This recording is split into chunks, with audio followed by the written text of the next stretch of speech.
Good evening students. இன்னைக்கு வந்து honesty questions பார்க்க போகிறோம். ஹானஸ்டி கொஷின்ஸ்னால் என்னென்னா, நான் வந்து 5 கொஷின்ஸ் கொடுப்பேன். அதுக்கு வந்து நீங்கள் தான் சொல்யூஷன் கண்டுபிடிக்கணும். நான் அந்த கொஷின்ஸ் கொடுக்குறப்பயே அதை எக்ஸ்பிளைனும் பண்ணிடுவேன். நீங்கள் ட்ரை பண்ணணும். ஏன்னா நானே வந்து மேக்ஸ் சம் போட்டுகிட்டே இருந்தால் அது நல்லா இருக்காது. மேக்ஸுன்றது ஒரு அப்ளிகேஷன் சப்ஜெக்ட். ஸோ நீங்கள் வந்து அதை ட்ரை பண்ணணும். ஸோ இதுக்குரிய ஆன்சர் வந்து உங்களுக்கு தெரியலை அப்படின்னா இந்த வீடியோவோட டிஸ்கிரிப்ஷனில் வந்து இந்த கொஷினோட ஆன்சர் நான் கொடுப்பேன். ஸோ அதை நீங்கள் பார்த்துட்டு அதுக்கப்புறம் நீங்கள் பார்க்காம இந்த கொஷினை பார்த்து நீங்கள் வந்து நேர்மையாக இந்த கொஷினை ட்ரை பண்ணுங்கள்.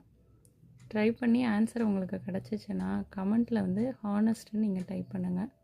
இப்போ நான் கொஷினை வந்து எக்ஸ்பிளைன் பண்ணுறேன். First one, find the equation of a straight line which has slope -5/4 and passing through the point -1, 2. அதாவது m கொடுத்துருக்காங்க, ஒரு பாயிண்ட் கொடுத்துருக்காங்க. ஸோ ஃபார்முலாவில் வந்து அப்ளை பண்ணி ஈக்குவேஷன் கண்டுபிடிக்கணும். சரியா?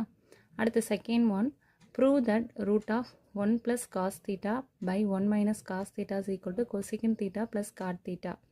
ஸோ லெஃப்ட் சைடு எடுத்துக்கிறீங்க, டினாமினேட்டரோட காஞ்சிகேட் எடுத்து மல்டிப்ளை பண்ணி சிம்பிளிஃபை பண்ணிங்கன்னா உங்களுக்கு ஆன்சர் கிடச்சிரும். அடுத்து third one, find the diameter of a sphere whose surface area is 154 meters squared. என்ன கொடுத்துருக்காங்க? அதாவது surface area of the sphere கொடுத்துருக்காங்க. டயாமீட்டர் ஆஃப் த ஸ்பியர் கண்டுபிடிக்கணும். ஸோ ஃபஸ்ட்டு என்ன பண்ணணும், சர்ஃபேஸ் ஏரியா இருக்குல்ல, சர்ஃபேஸ் ஏரியா ஆஃப் ஸ்பியர் ஃபார்முலாவை எழுதி அதில் இருந்து ஆரை கண்டுபிடிச்சிடணும். அதுக்கப்புறம் நம்மளுக்கு டயாமீட்டர் கேட்டிருக்கனால அதை 2ஆல் மல்டிப்ளை பண்ணணும்.